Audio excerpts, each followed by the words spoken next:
Back to today's video. In today's video, I'm looking at a 2024 House election prediction. Looking forward to 2024.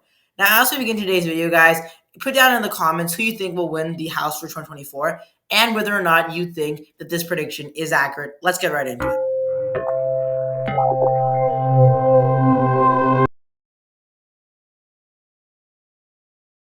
Welcome back to Let's Talk Elections. Here at Let's Talk Elections, we cover House, Senate, and general elections looking forward to 2024 and forward looking on. But in today's video, I'm looking at the House election. Now, as we're looking at the House election, there are several key things that we have to look at. Now, we're going to look at the House election as I promised I put a poll out on my community page, and a majority of you wanted a House election prediction. So I wanted that. But also, in between the time that I put my poll and now, we actually do have a new Speaker of the House. So Republicans elected a new Speaker of the House. Mike Johnson got elected as Speaker of the House. There, he gave his his speech there as soon as he got nominated. Almost all the Republicans voted for him. He got 220 votes. But Republicans had several nominees that they put up on the ballot. You had Jim Jordan, Tom Emmer, and then Mike Johnson. So Jim Jordan, just to give you a little bit of background, and then we'll get into some of the implications of Mike Johnson. So Jim Jordan, he got on the ballot, and he got on the ballot the first time. The first time he went and got voted on, he got 200 votes. Now the second time he went for a second round and he got 199 votes. Now he could have continued on going over and over again, like Kevin McCarthy did. Although he decided to just stop, and that was basically it. He decided he's not going to go through any more rounds. But the maximum number of votes he received is 200. Tom Emmer, after that, he got the nomination. Now Steve Scalise was actually planning to run, although he announced that he wasn't going to run, so he didn't even get the nomination. But Tom Emmer, after Steve Scalise, it was basically Tom Emmer. He got nominated. He actually dropped out, I believe, after he got nominated, and then he received 0 votes. So Tom Emmer, he dropped out immediately. And then Mike Johnson got nominated. By the time Mike Johnson got nominated, this has been going on for about 2.5 to 3 weeks. So the GOP just basically voted for him. He got 220 votes. Now, what are the implications of this all happening? Well, you have several implications. How this affects the 2024 House race is basically how I'm going to be looking at these implications. Well, you had no speaker for about 3 weeks, which was the dysfunction of government. So what this basically means is that if you remember, Nancy, if you go back to the 2020 midterms, okay, people don't go back to that a lot, but if you go back to the 2020 midterms, if you remember, Nancy Pelosi and Donald Trump, they didn't have a good relationship with each other, and you had a government shutdown. Around this time, actually, in the Trump presidency, you had a government shutdown, I believe 2 months after October, basically. You had a government shutdown, you had dysfunction of government, you had a lot of chaos, you have the impeachment trials. Obviously, Republicans are going to try to impeach Joe Biden. Nancy Pelosi tried to impeach Donald Trump twice, and it worked. I believe she tried, I think, 3 or 4 times, although it only worked about 2 times. But you had a lot of chaos. Similar, if you look at the way the Democrats held the House in 2018 to 2020, similarly, Republicans are trying to keep the House. They're creating a lot of chaos. And what happened in the 2020 midterms is that Democrats actually lost 20 seats in the midterms, and they actually ended up only getting around 210 votes, 210 seats in the House of Representatives. What is probably a big major reason of that? Probably because of the chaos and the dysfunction of government that resulted from Nancy Pelosi. And Nancy Pelosi was even constantly not allowing Trump's bills to get passed, things like that. In the same manner, people are going to start seeing the GOP as doing a similar thing in this manner. So this is all bad for the GOP going into 2024. It's really bad for the GOP, the dysfunction of government, the chaos, all the impeachment trials, things like that. It's not good for the GOP. Similarly, like it wasn't good for Nancy Pelosi and the Democrats in 2018 and 2019 and basically 2020. Now, what's a positive for the Republicans? Well, they have replaced Kevin McCarthy technically, and Kevin McCarthy had a very low approval rating. I believe his approval rating was in like 38%, somewhere around that. And no matter what Kevin McCarthy did, nobody really liked Kevin McCarthy because his name was Kevin McCarthy. It really doesn't need any more explanation than that. People just didn't like Kevin McCarthy no matter what he did. Mike Johnson, not very many people know about him. He's actually was a representative from one of Louisiana's districts. In fact, some members even of the GOP didn't even know who he was. Susan Collins, who was actually a Republican who voted for him, actually had to Google him up because she didn't even know who he was. So not very many people know about him, which means that Americans are just starting to know this new speaker, which means that he can be much more likable. And basically, anybody who the GOP nominated would be more favorable than Kevin McCarthy. Although maybe Jim Jordan, some Americans do know who Jim Jordan is. He may have been unfavorable. Although basically anyone is more favorable than Kevin McCarthy. So that's a positive. But as you can see, there's more negatives for the GOP than positives with regards to that shutdown. And it's mainly to blame by Matt Gazette and his other 8 Republicans. So moving forward here, let's talk a little bit about the House race here. So we obviously have our House race. This is the 2022 map. In the 2022 map, you had the Democrats at 213 votes and you had the Republicans at 222. Now, as we're looking at this, guys, I am not going to be assigning going through every single district, all 435 districts in the House, and explaining why in detail, why I'm going to give them to each candidate, because this video would obviously be a very long time if I were to do that, and I'm not going to do that. So I've actually taken some time ahead of this video, and I've actually researched everything, and I've looked at some of the polls, and I've looked at some of the previous elections, and I decided what states go to either candidate ahead of time, so that way we don't have to spend too much time on today's video. But in today's video, I'm just going to give you a general outlook, and then I'm going to show you basically what my map is. So you had the Democrats picked up 6, the Republicans picked up 19, but this is the House. Now you have several seats which are extremely important for 2024. So of the 435 districts, there are about 25 to 30 which are going to be extremely important and really swing districts. Let's go ahead and walk ourselves through these districts that I believe are going to be extremely important for 2024. Let's go ahead and to begin with Colorado, and let's take a look at the 8th congressional district. Again, this is the 2022 map. If you look at this, the race in Colorado in 2022 was extremely close. Democrats squeezed it out rather by about 0.7%. By the way, if you're looking at this district and wondering why it's in a weird shape, the reason why is because of gerrymandering, and we're actually going to take a look at that and how redistricting influences races. So redistricting fights do influence races a lot. So we're going to take a look at that in a second. But yeah, as you can see, we do have some redistricting here, which shows the weird shape of this district. But as you can see, the Democrats did pull out one, but it's going to be extremely important for Democrats, as you have an incumbent running, obviously, for re-election, the Democratic incumbent, that they really keep an eye on this district. So that's one of the districts that are going to be extremely close. Another district is the 3rd congressional district here. In the 3rd congressional district, Lauren Boebert barely won by about 0.2%. She only won by about 550 votes, which is extremely close. So you got to keep that in mind as well. Moving on here, let's go ahead and we're going to look at these kind of quickly here, relatively quickly. Michigan 7th congressional district here. Democrats pulled it off by about 5 points. It isn't really that close, although it is listed as being, a kind of a swing state there. But it's a relatively not too bad for the Democrats. Democrats should be able to hold on to that district. North Carolina, its 1st congressional district. Democrats did win there by quite a big margin, although it may switch. If you take a look here at some polls here from North Carolina's 1st district, Democrats are ahead too. Okay, so they are ahead too. And if I go back, sorry, the Democrats did win that race by a pretty big margin, although the margin may shrink in 2024.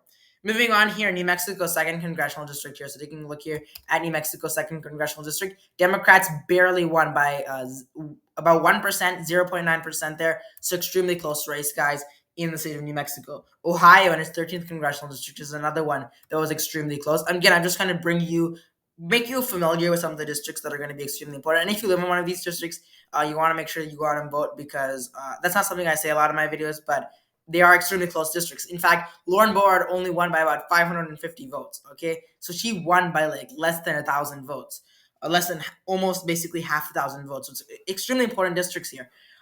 This district, Ohio, Democrats basically swept the Republicans. So not extremely important, but it is something to keep in mind. I believe we have a poll here. We might not have a poll for Ohio's 13th congressional district. Yeah, not all the polls are listed here, but yeah, Ohio's 13th congressional district. Republicans are ahead by 1 point. So again, polls, a lot of you point out the polls are not that important this early in the race, although, they might be important. Republicans are ahead by 1 point in the polls. All the Democrats did win by a pretty big margin. So it does go to show you how things can change, although the Democrats are pretty much ahead there in that district as far as 2022 is concerned. Taking a look here at Pennsylvania, we have 2 districts that are extremely close. The 7th congressional district in the state of Pennsylvania. Democrats only won by 2 points. Again, you can make your decision whether that's close or not close. Taking a look here, the 8th congressional district here. Democrats won again by about 2.4% there. I believe we have some polls here for this district as far as current. For Pennsylvania, 7th and 8th congressional district, Republicans are up 2 and 4. So Republicans are a bit ahead in those districts. Although, just taking a look here, Democrats did win in those districts. So if you're a Democrat watching this, you definitely want to make sure you take care of these two districts and make sure the Democrats win in these districts because they're going to be extremely close. Republicans do have a chance in these districts due to these. Where are they here? Okay, so I believe I had them here. Okay, so I believe I had them Pennsylvania. Okay, so Pennsylvania right over here. Sorry, Pennsylvania Republicans are up 2 and 4. So Democrats have a chance, Republicans have a chance. Extremely close districts there. Washington is third congressional district. Taking a look at this here, Democrats are up by only 0.4%. Extremely close race there.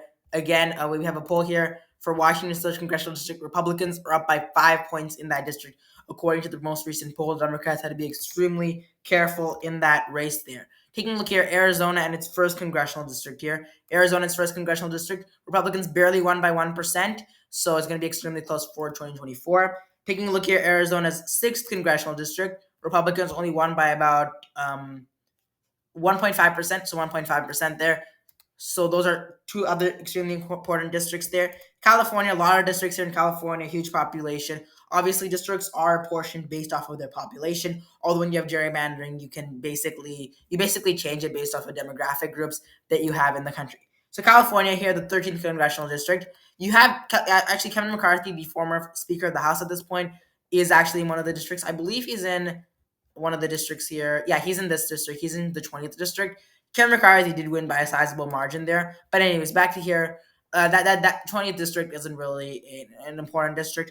But the 13th congressional district, Democrats are way ahead here. Taking a look here, sorry, Democrats are not way ahead. Republicans are only ahead by 0.4%. That's an extremely small margin there. So taking a look here, the 27th congressional district here, Republicans barely ahead. They're ahead by a sizable margin here. Anything above 5 points is pretty good. Although for the 27th congressional district, I'm pretty sure Republicans could win in that district. Taking a look here at a poll more recently here. Again, I'm trying to give you as much as data as possible. For the 27th congressional district, Democrats are ahead by 4 points in that district, which means that you could flip this around. Democrats are ahead in that district, so you could flip that around. Republicans and Democrats need to be careful in that particular district. For the 41st congressional district here, Republicans are ahead by around 5 points. Again, I believe you have a poll over this district. The 41st congressional district, Republicans are up 3. So Democrats do have a chance, although Republicans do seem to be much more stronger in that district. Taking a look here at the state of New Jersey. So the state of New Jersey, the 7th congressional district here, Republicans are ahead by about 3% there, about 2.8% there. So extremely small margin there in the state of New Jersey. Just taking a look here, for the 7th congressional district, Republicans are ahead by 1 point. Taking a look here at the map, Republicans were ahead by a bigger margin, but Democrats do have some ground there that they could make up in that state, especially if they want to take the district here. New York and its 17th congressional district, I believe 17th. So Republicans are ahead by 0.5% as far as the last election is concerned. Extremely close. Taking a look here at a more recent poll here in the state of New York here, Democrats are ahead by 3 points, which means that, they could take this in 2024. All right, so those are some of the most important districts, I do believe. Now, there might be a few more that you may say are going to be important in 2024. But obviously, guys, redistricting is extremely important. In states like Alabama, Georgia, you have a lot of redistricting that's happening. Now, what the Republicans are trying to do with regards to the redistricting is they're trying to go past the black suburbs. So basically, who draws the districts? State legislators draw districts. And every 10 years, basically what happens is that you have a census that comes out, and redistricting occurs every 10 years. You have that census that comes out, and then you have redistricting that occurs. Now, what happens is occasionally is that state legislators who are more favorable to either Republicans or Democrats would try to draw districts in a kind of a weird way. Taking a look here, let me just show you a quick picture of this. So here, this is a good example. So you have here an old map for the 2022 election. So for the 2020 election, you can see here how the districts were shaped. Okay. Then you see here for the 2022 election, you see here how the district changed a little bit after the redistricting. Now for the 2024 election, this is a redrawn map. This is what I'm talking about. So you can see here the orange markers are used for um, a more black population, basically a black population which is much more consistent in that district. But as you can see, the black population is much more in this area right over here. So near Montgomery area, Bergen. But as you can see here, you can see what the district did here. No group is a majority in this district. So what Republican state legislators did is that they gerrymandered that district in order to make it more favorable towards the Republicans. So that way, when the Republicans run a person in that district, the black voters don't consistently vote for the liberals. Okay, so you can see how gerrymandering may affect the race. Georgia's having some problems with that as well. So a lot of issues there with regards to gerrymandering. Now, guys, what is my final prediction? Well, this is my final prediction. My final prediction for 2024 is that the Republicans will take 220 seats and the Democrats will take 215 seats. Now, guys, you may disagree with that, although I have looked at most of the polls, and in fact, I have been pretty lenient to the Democrats in a lot of these districts. I am giving the Republicans a victory. Although that being said, it is lower than their last victory. In 2020, they had 222 electoral votes, although now I'm giving them 220 electoral votes. Sorry, not electoral votes, seats to pick up. Again, I'm trying to be as bipartisan as possible when I give these polls. So please understand that as I'm giving these polls and as I'm getting these things ready. But as you can see here, I have given a lot of these districts in California, the 27th, 41st, the 13th congressional district. All those districts, I have looked at them in pretty good detail. Most of the districts I've looked at in pretty good detail. Obviously, you see here Colorado, and I believe it's third congressional district and it's eighth congressional district. Extremely important. But as you can see here, a lot of districts that you want to keep in mind here running for 2024. Again, there are obviously several things that can be affected, obviously, by Mike Johnson and Kevin McCarthy with regards to likability. Obviously, Mike Johnson being elected there. But anyways, guys, if you like this video, please hit the subscribe button, comment down below, and like this video, guys. And guys, this channel is just growing, so it really helps out if you can like the video. It really helps out with the algorithm. If you guys disagree with any of these, please write it down in the comment section below.